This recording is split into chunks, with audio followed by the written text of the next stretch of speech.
Speciality హాస్పిటల్లో గైనకాలజిస్ట్గా 20 సంవత్సరాల అనుభవం ఉన్నటువంటి టి ప్రగతి డాక్టర్ గారు ఈనాటి మన కార్యక్రమంలో మనతో ఉన్నారు.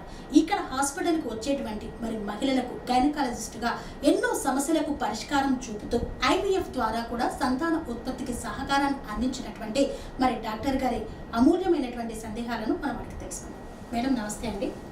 ఒక గైనకాలజిస్ట్గా మహిళలకు ఎప్పుడు అంటే ఎవరికి చెప్పుకోలేనటువంటి బాధలతో కూడా మీ దగ్గరికి వస్తూ ఉంటారు. సో మరి అలాంటి బాధలకు కూడా మీ దగ్గర విముక్తి లభిస్తుందని చాలామంది చెప్తుంటే విన్నాం. సో ప్రజెంట్గా ఎక్కువ ఎలాంటి సమస్యలతో వస్తూ ఉంటారండి? ఇప్పుడు ప్రెసెంట్ సిచ్యువేషన్ చాలా మారింది ఇంతకు ముందు కన్నా. ఇప్పుడు ఏజ్ గ్రూప్ ఇదివరకు మేము చూసిన ఏజ్ గ్రూప్కి ఇప్పటికి చాలా తేడా ఉంది. ఇప్పుడు చిన్న పిల్లల నుంచి ఆల్మోస్ట్ 9-10 ఇయర్స్ ఏజ్ అప్పటి నుంచి కూడా ప్రాబ్లమ్స్ వస్తున్నాయి.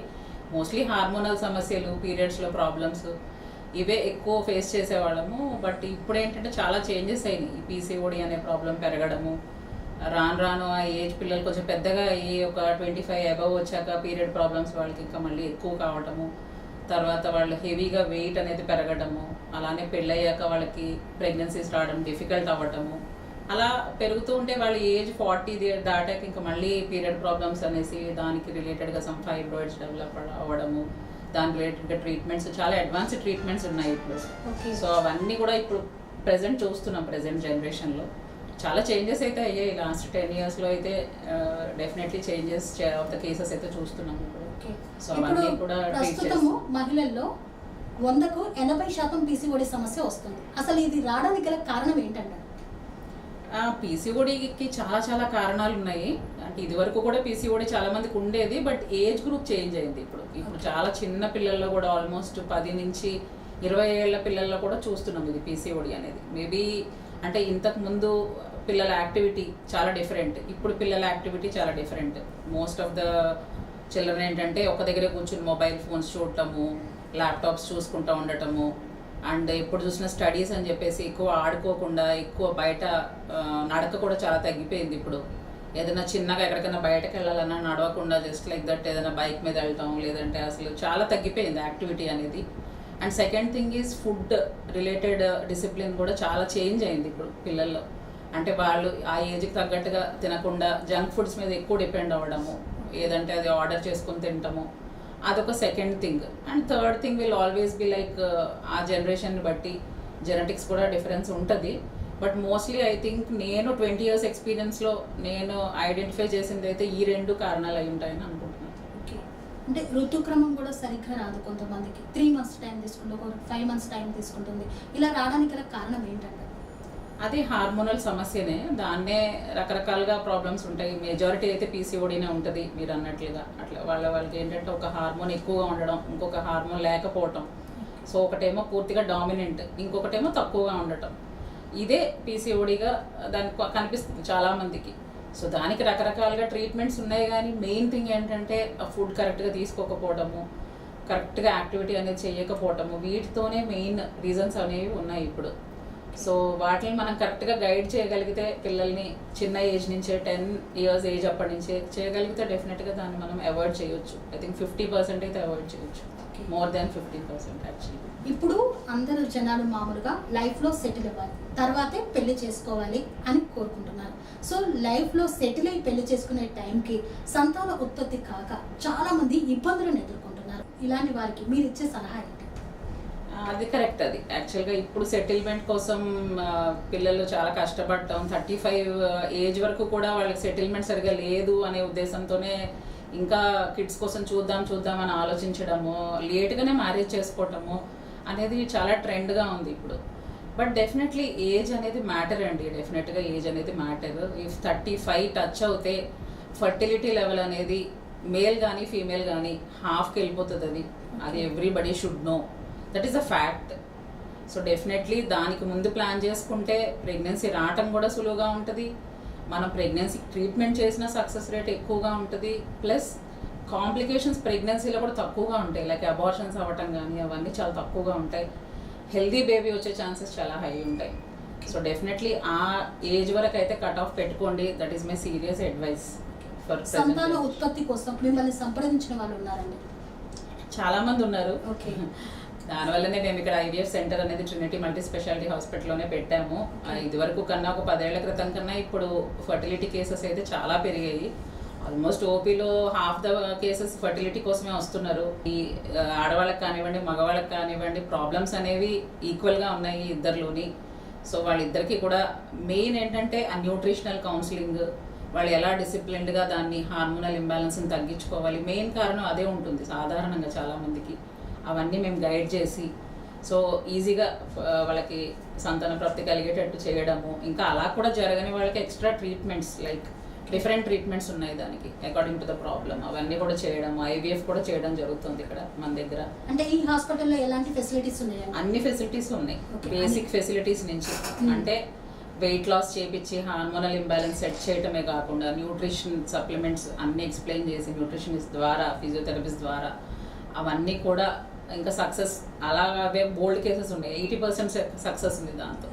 అలా కూడా కాని వాళ్ళకి ఇంకేమన్నా నిజంగా ప్రాబ్లం ట్యూబ్స్లో కానీ ఇంకెక్కడన్నా ఉంటే కూడా వాటికి కరెక్షన్ చేయగలుగుతాం. సో అవి కూడా ఉన్నాయి మన దగ్గర. అలా కూడా అవని వాళ్ళకి ట్యూబ్స్ కంప్లీట్ బ్లాక్ లేదంటే ఓవరీస్లో కంప్లీట్గా ఎగ్స్ అనేవి ప్రొడ్యూస్ కావు, వచ్చినా కానీ రావు అనుకునే వాళ్ళకి కూడా మన దగ్గర ట్రీట్మెంట్స్ ఉన్నాయి. And IVF full fledged centre మనది. So any case can be handle here and solution అన్ని కేసెస్కి చేయగలుగుతాం మనం ఇక్కడ. ఏమైనా కేసెస్ సక్సెస్ఫుల్ అయ్యాయి? చాలా కేసెస్ చేసాము లాస్ట్ 6 years నుంచి. చాలా సక్సెస్ రేట్ బాగుంది మనది. ప్లస్ బేబీస్ కూడా తీసుకొస్తుంటారు. I'm so happy to see them. And ఆ హ్యాపీ ఫేసెస్ చూడంగానే చాలా బాగా అనిపిస్తుంది.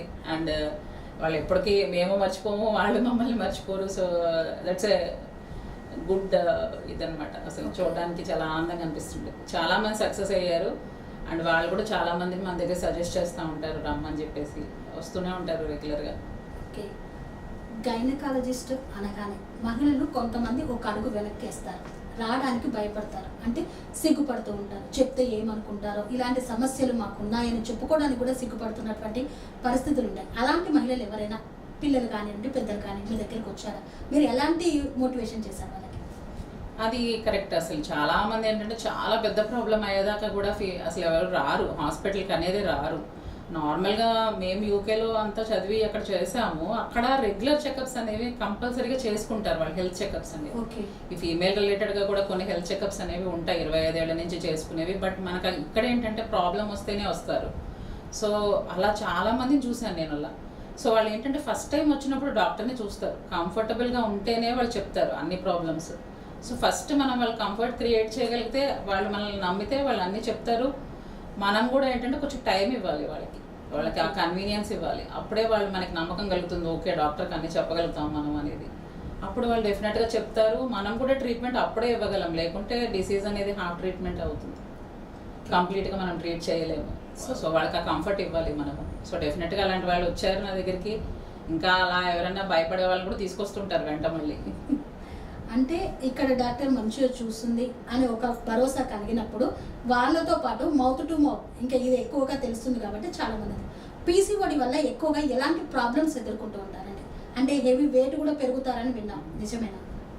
పీసీఓడి వల్ల డిఫరెంట్ టైమ్స్లో డిఫరెంట్ ప్రాబ్లమ్స్ ఫేస్ చేస్తారు. చిన్న పిల్లలకి అనుకోండి, సపోజ్ టీనేజ్ పిల్లలకంటే వెయిట్ పెరిగిపోవటం, పీరియడ్స్ సరిగా రాకపోవటం, హెయిర్ అంటే అన్వాంటెడ్ హెయిర్ గ్రో అవ్వడం, ఇవన్నీ కూడా ఆ హార్మోన్స్ చెప్పాను కదా బ్యాలెన్స్ అనేది లేకపోవటం వల్ల జరుగుతుంది.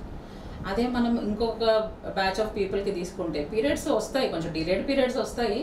బట్ ఏంటంటే డిలే అవ్వడం వల్ల ఎక్కువ రోజులు బ్లీడింగ్ అవ్వటము, మళ్ళీ దానివల్ల బ్లడ్ లాస్ అయిపోయి బ్లడ్ తగ్గిపోవడం, అదొక బ్యాచ్ ఉంటారు.